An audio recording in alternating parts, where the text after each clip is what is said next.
Hi everyone, welcome back to part 2 of this StarWind video series. If you remember last time, we deployed this StarWind VSAN appliance and had it basically minimally configured, and we even opened up the management console to connect it. Since then, we had these nested hosts deployed. That's our one nested host cluster right here. And basically the next steps are to get some networking set up on these nested hosts and also get the appliance itself set up. So let's take a closer look at this. Now, if I edit the machine here, you'll see inside we have the 3 network adapters, we have the disk with the appliance itself, and SCSI controller 0. So I'm going to go and say add a hard disk, and let me expand this. We'll give it some size. Why don't we say 300 gigabytes, for example, just to start with something. Where we're going to store it with the virtual machine, disk provisioning, 3 options. Now, for performance reasons, we really don't want to pick thin here. You could, but you would expect that eventually it's going to use this amount of space here. So that technically leaves us with thick, provisioned, lazy, or eager. And eager means it will create a file on the data store here that actually consumes the full 300 gigabytes. But it's also going to write 300 gigabytes of zeros down. This is good for performance, but not so good for the duration of this video. So the second option is lazy 0, which also consumes 300 gigabytes, but the first time I start writing something, that's going to be a performance penalty. Now, I'll show you at the end of the video how to actually go and fix something like this, and we could even make this smaller in case you want to. Why don't we make it just 100 gigabyte? We can always go and even expand it later on if we want to do something like that. That's okay. Maybe you don't have so much space available. So we'll leave it at the lazy 0. Now down here, it's currently on this SCSI controller 0 LSI logic SAS, which is an emulated SCSI controller. I don't want that for performance reasons. I want to add in a new SCSI controller. Let's go down here. We see it's new VMware para-virtual. So I'll go to my disk up here. We're adding in and say, no, not this one. I want to go to the new one. See it changed the ID here from SCSI controller 0 to SCSI controller 1. And the disk ID changed from 1 to 0. That's because there was already an existing disk with ID 0. You can even expand this and see the different IDs that are available. You'll maybe even notice ID 7 is not available. That's because that's the ID of the controller itself.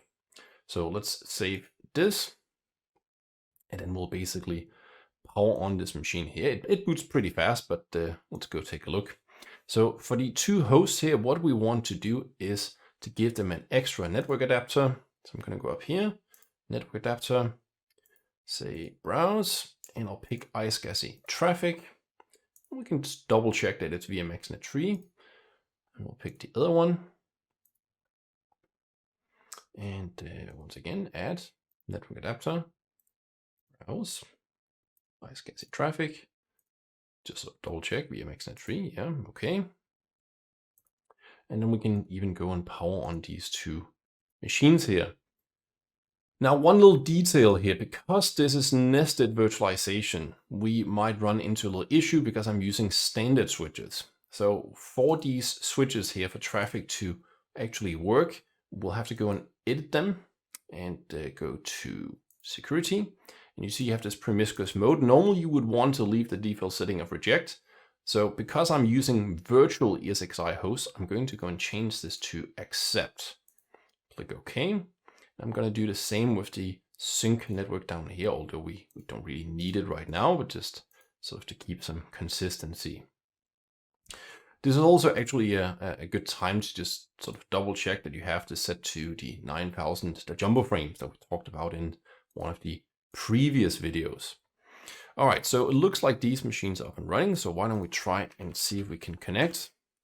Yeah, so we'll go and log in using root, which was the default.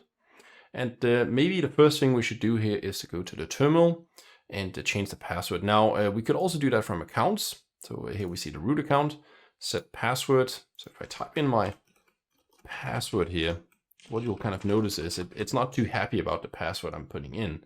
So I click set and it's like, no, it's too obvious. That's because I'm using a basic password. So if you really do want to use a sort of unsafe password because it's just a lab, you could go to the terminal instead and type pvSCSI. And then from here, you can type in your password that you're using. And it's actually going to work from this point out. We could even go up here and say log out, root, and then log in with the new one. So we really know that it works. Okay, next step, storage. Let's go here and we see we have our appliance disk, we have the virtual DVD drive, we're not really using that, and we have the new 100 GB disk. So we'll want to click on this, and you see it says unrecognized data. That's okay, we'll expand this, and you'll see that makes a format button become visible, so click on that. If this was a new like physical setup, you would want to pick this one down here. I'm just going to go with the top. File system, XFS is recommended, so I'll pick that. We'll give it a name, disk 0, and then mounting. We want to pick custom and say where should it be mounted. It should be mounted at /mnt/disk 0. I mean, this is just the name, but I recommend you keep some connectivity here between these two names. Mount at boot, absolutely. And what that tells you is that it's not going to mount it right now, but there's a mount button right here we could actually use. So it's already done. And at this point, I guess it could be that we either just click mount or we reboot. But why don't we use the restart button here just to make sure that everything's going to be okay. So we'll close that, and then I'm going to open the console here. Open up.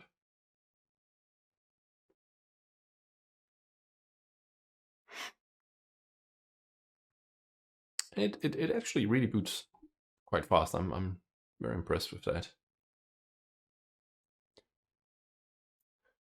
Now, while we wait for this to boot up, oh, that was fast. Okay, so I guess no waiting time. So let's just actually try and see. So the next step would be to open up the management connection here. And if you didn't add it already, then use the add server. I guess I could even remove it from here. So add server. And we will type in the IP that we used, which was .31. Okay. And let's try and double click on it. Yep. Okay. Now it wants a key here in case you didn't apply one already from the last session. So let's go in. I'll just add in my key here. Yeah.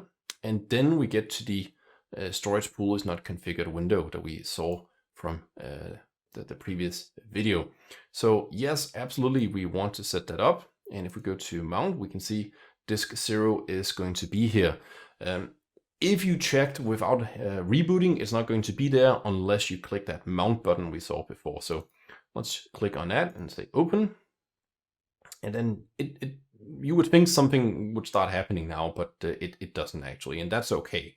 So you see the next steps would be to add a device. We have add device or add device advanced. Why don't we take the advanced one? Gives us some options here, tape device, optical disk drive. I'm going to say hard disk device. Okay, virtual disk, yes. Now to give it some sort of naming scheme here, storage 1, we have some different sizing options here. Why don't we give it 60 gigabytes, that's a partial amount of the 100, and say next. Big provision, we can see here we don't really have any more options, so that's okay. Use the small block size, next. We might play with these RAM cache options later on. For now, I'll actually just leave it at not available, and we can play with it. I'm using flash cache, flash storage, so it doesn't make sense to have a flash cache, but if you're using spinning disks, you could come back and set this up later on. So let's say next. Then we have to create a target. So basically this is an iSCSI target, and we can give it an alias here. We can give it a target name. So I could even go down here and edit this, and I might actually even remove this IP. This is the management IP basically. We could also type in the iSCSI IP here, but honestly, I would suggest just leaving this alone. Yeah, it's better not to mess with it. The name here is IQN dot, and then a year number dash month number dot com.starwindsoftware, and this is actually starwindsoftware.com and the year and the month that this public domain was registered in. So this is how this all comes out, colon, and then the target here that we have at the end. So this is all fine. Let's click next, click create, done. So this should be good from this perspective here. So if we go back, we get to open up down here and we see we have our host here. And I've gone to the configure tab, networking virtual switches. So let's say add networking. And I want to add a VM kernel adapter. Next. And I want a new switch. Let's make sure it's using jumbo frames again. Next. Signed adapters. So we have this VMNIC 1 that we just added in. We'll use that one. Next. What should we call it? I'm going to call it VMK-iSCSI 1 because I think it would make sense to maybe add in a second one later on just to show you how that works, but not in this video at least. Next. Oh, and just in case you're wondering about these, we might investigate these in future videos, but this is not where we take it off to actually use iSCSI. There's no checkbox for iSCSI here. So say next. IP address. Okay, 172.16.2. And then we have to come up with a IP here. So I'm going to call it 21, just because it was like 2 and then 1.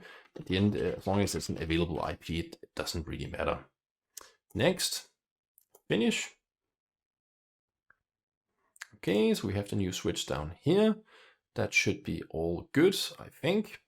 So the next steps would be to go to storage adapters. And here we want to click add software adapter because I'm looking to add a software iSCSI adapter. So click OK. It will take a moment and then it's going to be on the list. iSCSI software adapter, you can recognize it typically because it has a fairly high VMHBA ID. Click on this.